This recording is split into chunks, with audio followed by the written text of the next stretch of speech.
welcome to King 5 Plus. I'm Paul Silvi alongside Chris Egan, and we've got a lot to get to as we preview the Seahawks playoff matchup against the 49ers. The big game will take place Saturday at Lumen Field. No one knows what time. The NFL's just kind of holding us hostage on that thing, so we all have to wait until sometime later tonight to exactly find when they're going to kick this thing off. But coming up on this preview show, we will hear from head coach Mike Macdonald, Julian Love, Leonard Williams, Hall of Famer Walter Jones as well, and the voice of the Seahawks, Steve Raymond. At least we don't have to wait, Paul, for the opponent anymore, because all weekend long, I mean, there was so much speculation. Oh, it's going to be the Packers. We're taking on the Packers. Oh, it's going to be the Rams. And sure enough, it's the 49ers. And we're going to break that down, and we're going to dive into Saturday's big matchup. But we want to first send out a big congratulations to several Seahawk players out there who had a great weekend. Receiver Jackson Smith-Njigba was named first-team All-Pro, first time of his career. JSN earned it by leading the league with nearly 1,800 yards receiving, which is a franchise record and 8th best in league history. Seattle also had 4 players on second team. Punter Michael Dixon represents the Hawks on special teams. Linebacker Ernest Jones, defensive tackle Leonard Williams, and cornerback Devin Witherspoon all on the list. Congrats to all of them. Now let's get you set for that 49ers and Seahawks game. In game one, Paul, 49ers, they beat the Seahawks in Seattle 17-13. George Kittle left that game with an injury, and it was backup tight end Jake Tongas, if you remember, who caught the game-winning touchdown on the 49ers' final drive. Brock Purdy leading the charge. Sam Darnold had no touchdown throws on that day. The run game only had 84 total yards. Let's also remember this is week 1, and this is a much different Seahawks team. In game 2, week 18, the Seahawks defense maybe had their best game of the season. Hawks beat the 49ers 13-3 in Santa Clara. Seahawks didn't allow a first down in the opening quarter. They also sacked Brock Purdy 3 times. Christian McCaffrey only 23 rushing yards. Sam Darnold, the offense missed some chances to score, but they did enough to get the win. Hawks also ran the ball, Paul, very well in that game. 180 rushing yards. Ken Walker, 97 rushing yards. Zach Charbonnet, who you see there, 74 rushing yards and a touchdown. Paul, you were at both of those games in Seattle, in Santa Clara. Let's start with game 1. What do you remember from that one? I think a lot of people are just flushing that game, but it still happened this season. Yeah, I remember the Seahawks offense coming out sluggish, and, Sam Darnold didn't have his best day, 150 yards passing. But I remember Brock Purdy being very mobile, as he always seems to kill us with his feet, Chris. I mean, he's got this deceptive mobility that he's able to keep plays alive. He did it on the final drive of that game that won them the game at Lumen Field when he hit Jake in the end zone. So, I remember that. I remember the Seahawks offense being sluggish, and the defense been okay in that game. But game 2 was a big difference when you're talking about the game down at Levi's Stadium. The Seahawks defense, as you alluded to, just an absolute dominant performance in that game. Big difference. Brock Purdy had just 127 yards passing. Christian McCaffrey is 23 yards or so on the ground, and they really bottled him up. So, it was really just a story of the Seahawks offense coming out sluggish in game 1, back in the season opener, not really kind of feeling a groove yet under Clint Kubiak as the new offensive coordinator. And then in week 18, a much better, much well-rounded Seahawks team came in there. And really, Chris, it felt like 13 points. They left some, and I know this, talking to the Seahawks down there, they felt like they left a lot of plays out there. They certainly left some points out there. They should have had, in my opinion, 28, 30 points in that game. So they missed on some chances, and that's something they cannot afford to do Saturday. And somebody that missed, who hasn't missed a lot this season, Jason Myers. I mentioned Michael Dixon named All-Pro, but Jason Myers has had a Pro Bowl season as well. He missed down there in Santa Clara. You were down there. A little windy at times in Santa Clara. Yeah, he's much better at home. Yeah, and you know what? The wind was swirling down there, and that makes a big deal. We saw it a lot over the weekend. In fact, those opening wild card games in the NFL, the kickers, you just roll the dice with those guys, because normally it's been a solid year for place kicking.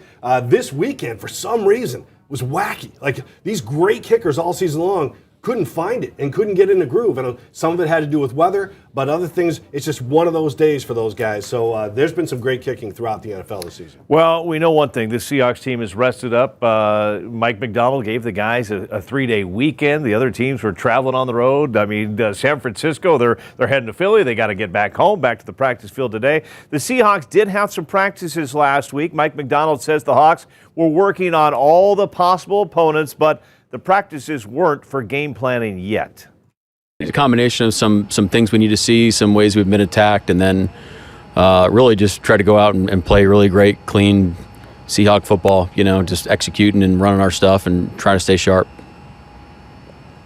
All right, and when you talk about Coach McDonald, it starts with defense, and when you talk about the 49ers, it starts and ends with Christian McCaffrey. Paul, Christian McCaffrey has been sensational in his career. The Hawks have done a great job containing McCaffrey. You mentioned in Week 18 they stopped him, but he is still very dangerous. This season, McCaffrey over 1,200 rushing yards, 10 rushing TDs. He has 102 receptions for 924 yards and 7 receiving touchdowns.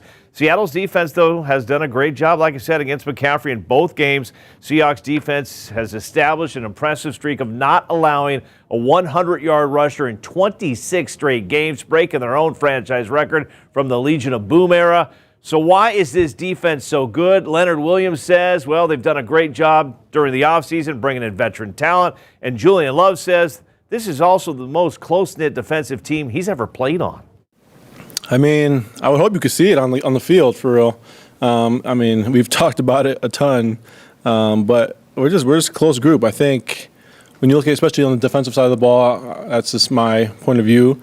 You just see it's like nameless people out there, just all playing kind of for the common good. It's easy to try to implement. It's easy to try to talk about it, but to really live that way is pretty cool. And it takes a lot of just selfless leaders, and thankfully we have a lot in our room. And I think early in the beginning of the season last year, we weren't doing a great job stopping the run. The guys upstairs made some great moves and calls and brought in Ernest Jones and DeMarcus Lawrence, a few other players. You see an immediate impact from those guys.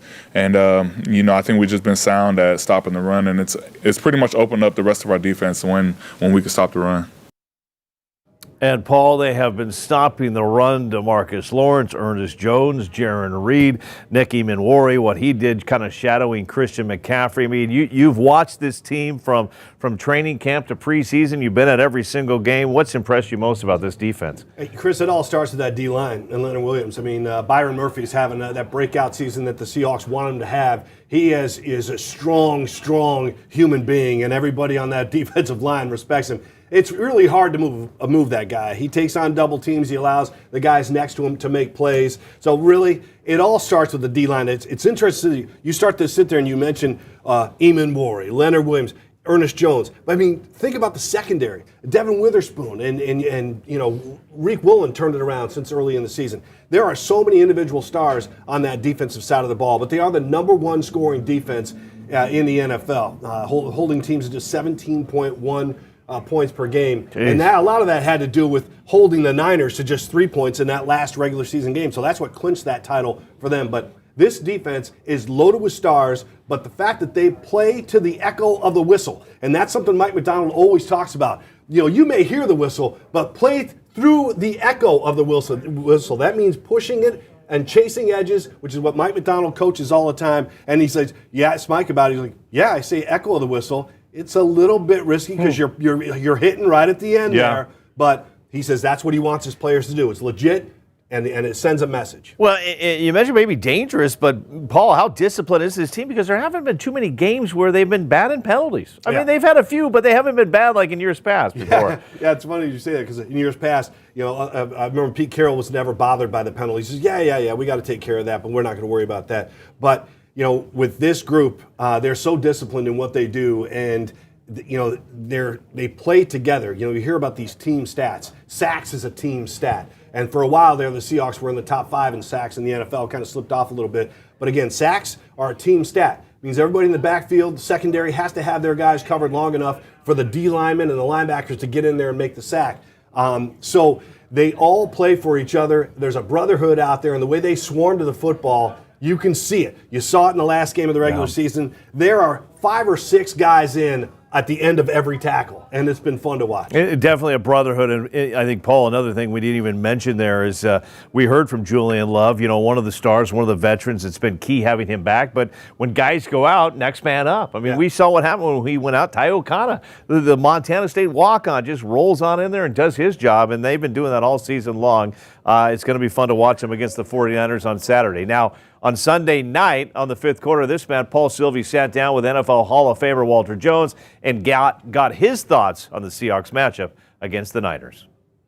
I think the thing about it is that this team is not afraid to come in here and play it. They came in here and won before, so they know they're going to feel comfortable enough to come here. But this defense, the way they're playing, and the way that the offense kind of ends the season, you know you got to feel pretty good with these guys, especially they're getting a rest, and now they be ready to play. They got a chance to see everything this weekend, and hopefully they be ready to play. And these guys are going to come in very confident that they can come here and get a win. But still, again, we got the 12s, and they definitely going to make a difference. Yeah, it's going to be a lot of fun at Lumen Field. The 49ers defense has been depleted by injuries, but defensive coordinator Robert Saleh has them playing well right now. Is that another example of guys just kind of taking advantage of their opportunities, kind of a next man up mentality? Exactly, and being a student of the game, understanding what you have to do. As a coach, that's what you want to see. A guy go down, you put the next guy in. That shows you that they're not just worrying about the guys that's starting. You're worrying about those guys that's behind it, that those guys are ready to play. And you saw that every guy go down, then another guy step up. So that's a sign of great teams, that whoever's out, whoever's get in, you got to go out there and play at the same high level. All right, there he is, Big Walt, the Hall of Famer. You can watch him every week on the fifth quarter with Paul Silvi and Steve Rabel. Speaking of Big Walt, Pro Bowler, offensive line, Charles Cross, good news there for the Seahawks. He will be coming back. The offensive line has been doing a great job lately. This run game's been looking good. Big Walt's thoughts? You've been chatting with him a lot on the O-line? Well, I mean, he's been impressed with them all season long, and I think the fact that, as he alluded to, with the next man up mentality on both sides and both teams going into the weekend, that Josh Jones is one of those guys who stepped in for Charles Cross and really delivered in the last couple of weeks. And that's the kind of mentality and depth that Mike McDonald's been talking about on both sides of the football. Yeah. He wants these guys to take advantage of their opportunities. You mentioned Ty Okada. Drake Thomas is another great guy. EJ goes down for a little bit.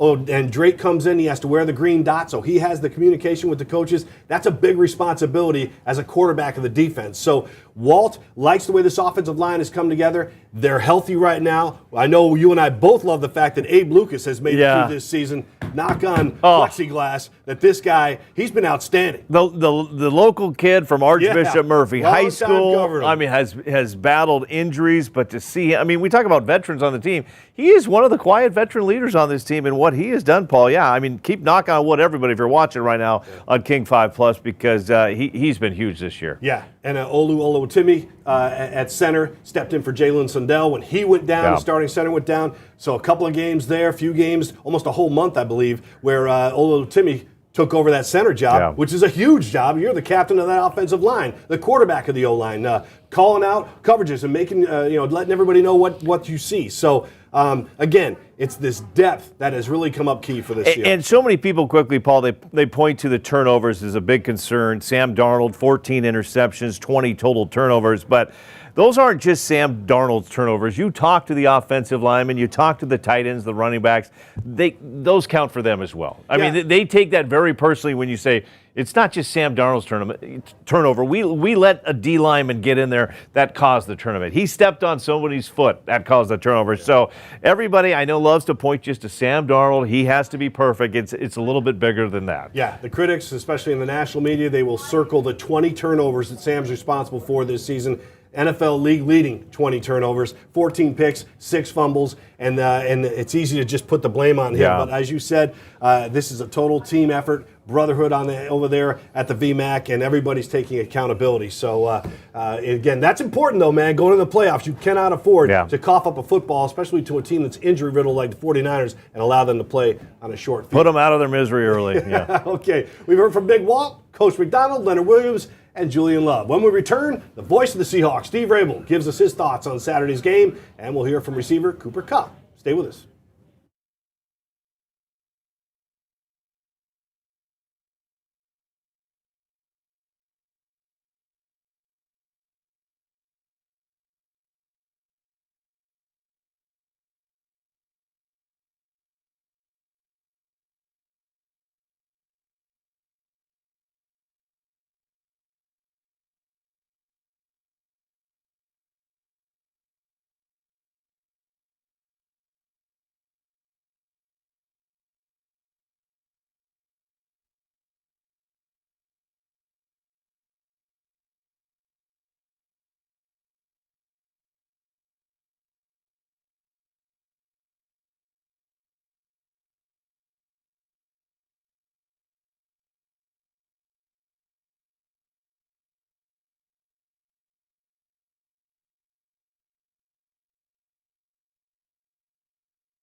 Welcome back to King 5 Plus and our Seahawks preview shows. We get you set for the Seahawks and 49ers at Lumen Field Saturday. We've talked a lot about the Seahawks defense. The offense has also played a key role in a solid run down the stretch there. The run game has been very effective. Yeah, Paul, I think a big difference when you look at these games between Week 1 and Week 18, Seahawks offensive coordinator Clint Kubiak, he's had a little time to develop that offense. I think so much pressure was put on this Seahawks team in Week 1. What are we going to see? It takes a little time to develop with your players. Kubiak right now is one of the most wanted coaches. 4 to 5 teams want Kubiak to be their next head coach. But right now, he is the Seahawks offensive coordinator. Will he stay that way after the season? We'll have to wait and see. But he has done a great job with his Hawks offense.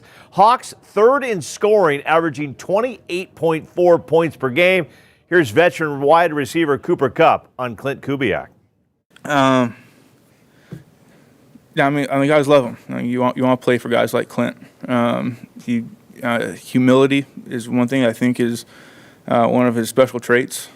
He leans on guys, but obviously he's a very smart ball coach. Understands a lot about this game, but his humility to be able to talk to guys and maybe see like, hey, there's something that I'm asking someone to do.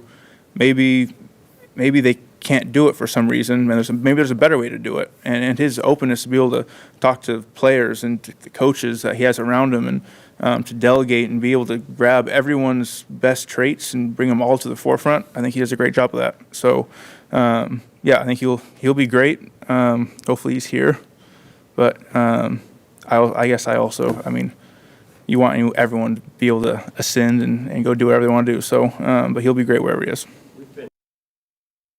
There he is, veteran wide receiver Cooper Kupp talking about offensive coordinator Clint Kubiak.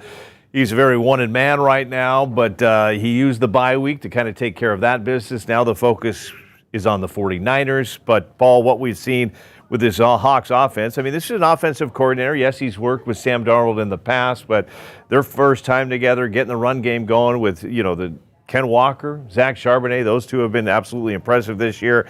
And what we see, I think fantasy football owners out there are going to say, oh, Cooper Kupp, does he still have it? Well, yes, he does, Paul, in a certain way. He's a different type of receiver than he was with the Rams because what is he doing? He's helping block. He's making key passes, and he's also setting up a young man by the name of JSN who just had one of the best wide receiver seasons ever in the NFL. Yeah, I think it's listening to Kupp talk. First of all, it's great to listen to him because he's such a student of the game, and when he's at the podium, he wants you to understand what he's talking about, and he's very thorough about his explanations and description of what's going on the field. But as you talked about, it's the intangibles with Kupp these days. He's a big body. He loves to block, and he says that he loves that part of the game, and you believe him. So that's been a key for this Seahawks offense moving forward, especially the run game. Everything else goes off that run. They've gotten the run game going over the last several weeks of the season, so they're peaking at the right time there. But, Clint Kubiak, one of the first guys and teams that went after him were the Falcons because he was the offensive coordinator for the Saints last year in that NFC South, and he went in there and basically the Falcons got to see him twice during that season. They've seen what he's done up here. So the Falcons, man, he was tops on their list when they had an opening. But now he's on 5 other lists. So well, interesting with Kubiak, too, was just thinking there as Cooper Kupp was talking. I was thinking back to training camp, a long time ago when the weather was nice and blue skies. And I remember listening to Kubiak the first time, and I think one of the questions was how much you're going to use tight ends. And his thing, we're going to use the tight ends a lot. And early on, it didn't seem like it was there. And down the stretch, A.J. Barner, I mean, this has been one of just the key weapons for the Seahawks when they get in the red zone. Yeah, and the fact is that tight end room is led by A.J. Barner, but they've got these guys in there that are studs. Eric Saubert is a veteran. He came in and brought that kind of leadership. Elijah Arroyo is back from injury. He's got a bright future ahead of him if he can stay healthy, the rookie tight end. That's 3 solid tight ends that are contributing. And, of course, Barner is the leader of that group. He's become a fan favorite. And, yes, they're not only catching passes, Chris, they are running guys over because they love to block for the run game, too. Barner's got the energy. Sauber got that 2-point conversion, the historic win against the Rams. All right, on the 49ers side, we've talked about Christian McCaffrey, but the 49ers, they're going to be missing one of their big stars on Saturday, tight end George Kittle. Yep, Kittle injured his Achilles in the Eagles game. He is done for the postseason. This season, he played in 11 games, had 57 catches, 7 touchdowns. He's also one of the big veteran leaders on this team, but now he is out. This is a huge loss for San Francisco. For more on the 49ers, Paul chatted with the voice of the Seahawks, Steve Rabel. And I'll give you 2 names, Purdy and McCaffrey. Those 2 guys can make almost anything happen on the field. McCaffrey is the best all-around running back in all of football, mostly because he's as good a receiver as he is a running back. And Purdy just seems to find a way, mostly because, you mentioned it, Kyle Shanahan puts him in positions to make big plays, to be able to throw the ball downfield. His play design gets defenses kind of caught on their back foot and allows receivers to run into through zones. They've got some good receivers, not great receivers, but good receivers. Missing Kittle will be a huge problem for them because he's so good, not only at the line of scrimmage blocking, but certainly as a receiver. And their defense is definitely suspect up front and up the middle, and we took advantage of that last time. So the Niners, you always are going to have to look at them as one of the best teams in the NFC. Same thing as the Rams. Beat them once, they lost to us once. So the third time is going to be the charm for somebody, and I certainly believe it's us. Man, there is a laundry list of things to get to when it comes to the 49ers because they deserve a lot of credit on their defensive coordinator, Robert Saleh. For, remember, Fred Warner was starting in that first game against the Seahawks, and so was Nick Bosa, and they're out. They are on their 5th, 6th, and 7th linebackers starting for them this season. So they are shredded back there, but this is a next man up mentality. The 49ers and Saleh deserve a lot of credit for what they did on the road against the Eagles in the opener. So, I mean, their defense, somehow, some way they're getting it done because they're well coached and they got guys with a lot of want to on that side of the ball. Well, and jumping in on that, Paul, how much negativity were they getting after that Chicago Bears game, a Sunday night game that was on NBC? The Bears go into Levi Stadium, and it was a scoring fest, and everybody was like, this San Francisco defense is absolutely terrible. Yeah. And then since that game, Seahawks only get 13, and then we saw what they did against Philly. I mean, very impressive, like you said. Yeah, I mean, when you coming off that Bears game, and as a Seahawks fan, you go, oh, man, the Bears are going up and down the field on those guys. We're going to have plenty of scoring in this game. But it wasn't the case. So, I mean, we talked about the defense on that side of the ball. It all starts with coaching. They have solidified things, it seems like. But offensively, yes, they're missing Kittle. But they got Jake Targis out there, and they also have Kyle Juszczyk. He's a fullback who got a lot of action in the second half of that Eagles game. He was catching passes. He was a weapon out there. I think you're going to see a lot more of the big fella being used and in Kyle Shanahan's offense. All right. Steve mentioned there quickly the Rams at the end of that, saying this is kind of like the 49ers, went 1-1 with them.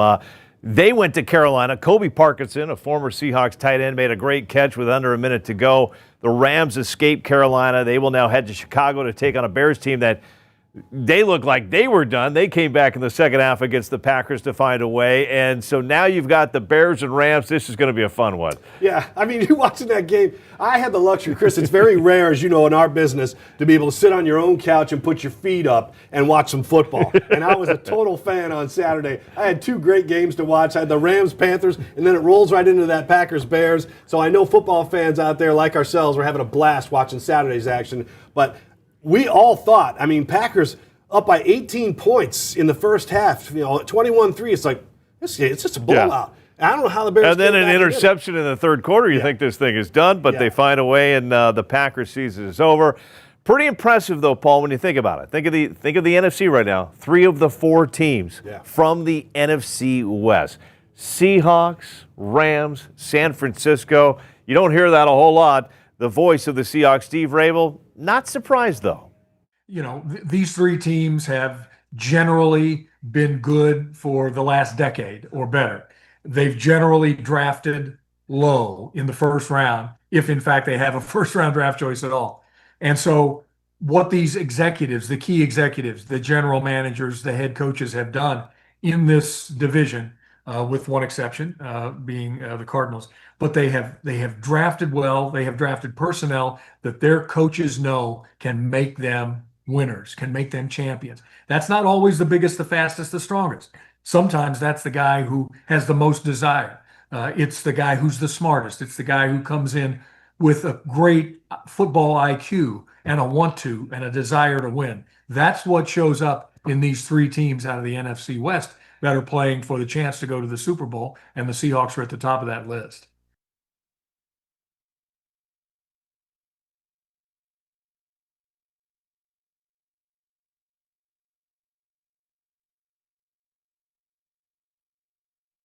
West Coast teams battling. Nothing official on this poll until Monday night. But once again, San Francisco at Seattle, Saturday, either 1:30 or 5 o'clock. Lumen Field's going to be rocking. The defenses, our Seahawks defense is better. They're going to continue to do what they've been doing. I expect Sam Darnold, the offense, to be better than what we saw in Santa Clara. I expect Jason Myers to hit his PATs, his field goals. So I've got Seattle winning this one, Paul. I think they get out of there with a 14-point victory. Vegas is giving them 7, Paul. Sometimes it's the healthiest team that wins, Chris, and then we're going to see that, I think, on Saturday. Thanks for joining us on King 5 Plus for our Seahawks playoff preview. Be sure to watch King 5 all week long as we continue to preview this big playoff game.